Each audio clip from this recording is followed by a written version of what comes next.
Alright guys, so this is going to be kind of like a part 2 to the flint positioning video that I just did.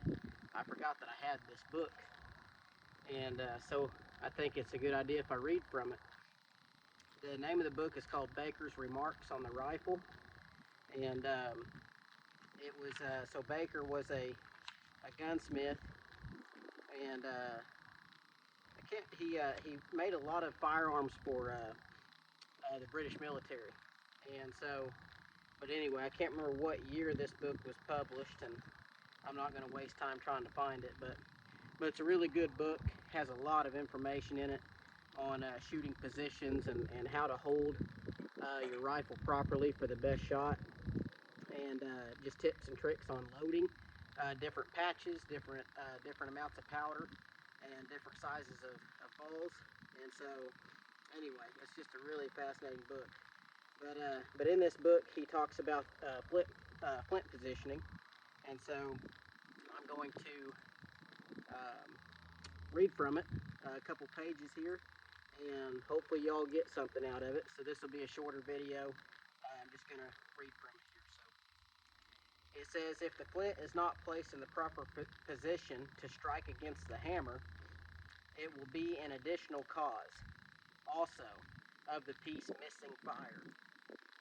Great attention should be paid that the cock and hammer are set in a proper position for the flint to strike the hammer, so as to conduct the fire into the pan, and the flint be placed so as to have that effect.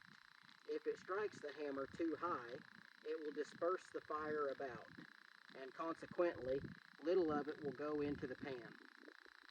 And that which does will be so chilled by the air from having so far to fall before it goes into the priming that it fires the powder very slow and makes the piece appear to hang fire.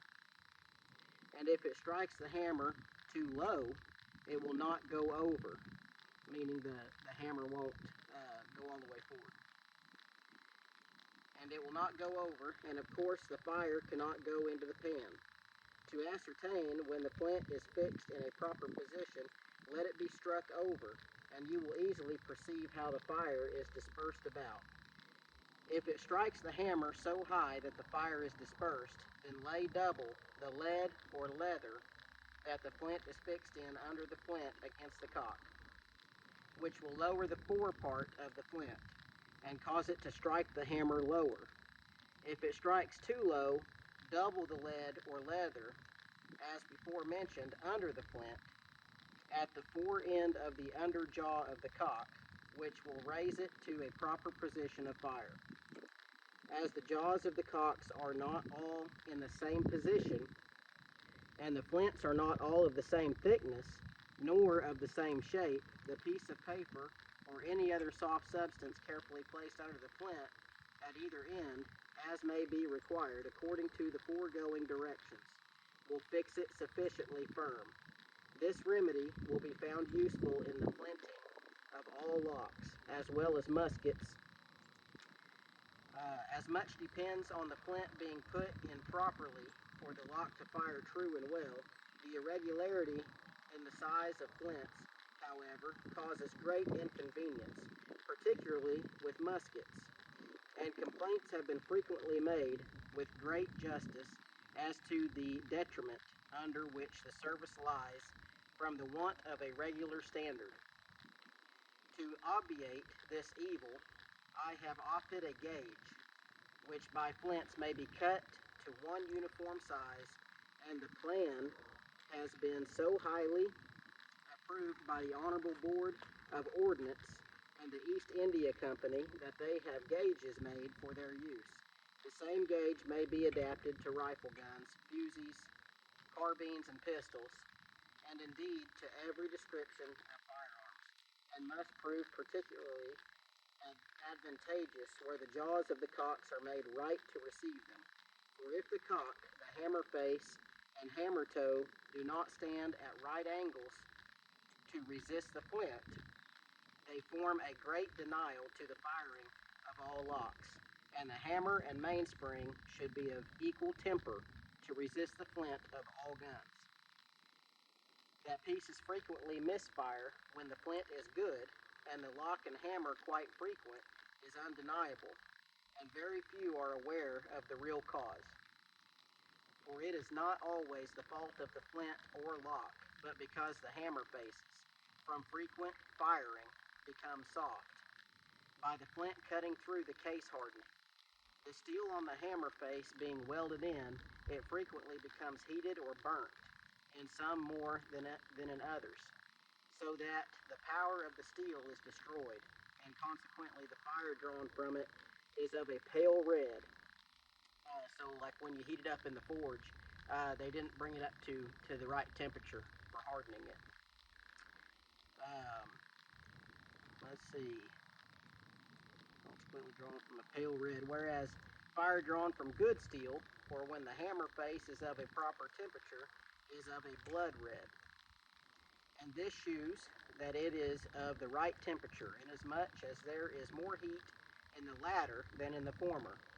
This is an important fact. Many people who fancy that their gun hangs fire are thus deceived, as this frequently arises from the hammer face being destroyed from the circumstances just mentioned. And when they think that their gun hangs fire, it arises only from the want of heat drawn from the hammer, which being burnt, the flint makes little or no impression, particularly when the flint gets thick. The same observations apply to all firelocks. I have heard it remarked by officers in the English army that the French muskets fired in the field of Waterloo during heavy rain when the English muskets would not. This I attribute in a great degree to the more perfect setting and steeling of their hammers. So then it goes on to say how you need to reharden your hammer, which is the steel, the battery, and what we modernly now call it, the frizzen. So anyway, so that being said, I didn't mention that in the last video I did on flint positioning. So just keep in mind that if you're not getting good sparks and you've got a brand new good flint in there, it could be that your steel or your frizzen will need rehardened. You might even just order a new one, and so you can get those at like Track of the Wolf or Muzzleloader Builder Supply. Just figure out what lock you have on your rifle and order you a new one. And so, because case hardening and things it's pretty difficult to do if you've never done it before. I shouldn't say that. It's not difficult to do. Once you've done it, you know how to do it. And so, it's all in judging the heat. And so, anyway, that being said, if that is all where it's supposed to be and everything's working properly, but you're still not getting a good spark, it could be that your springs are weak. So you might need to get a new mainspring that's a little more stiff. A lot of guys will leave their, especially in the old days, most flintlocks were kept on half cock most all the time, just because you carried it when you're hunting or whatever, or out in the field working, you carried it with a priming charge in the pan. And so, but to do that, that requires you having to keep it at half cock with the steel set. And so, once you do that for a period of time, the mainspring starts getting a little weaker. And so, anyway, and that can cause it not to have a good fire as well, just because your springs are getting weak.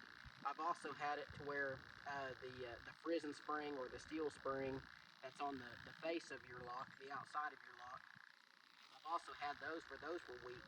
There wasn't enough tension or pressure on that spring to let the steel fly forward the way it was supposed to.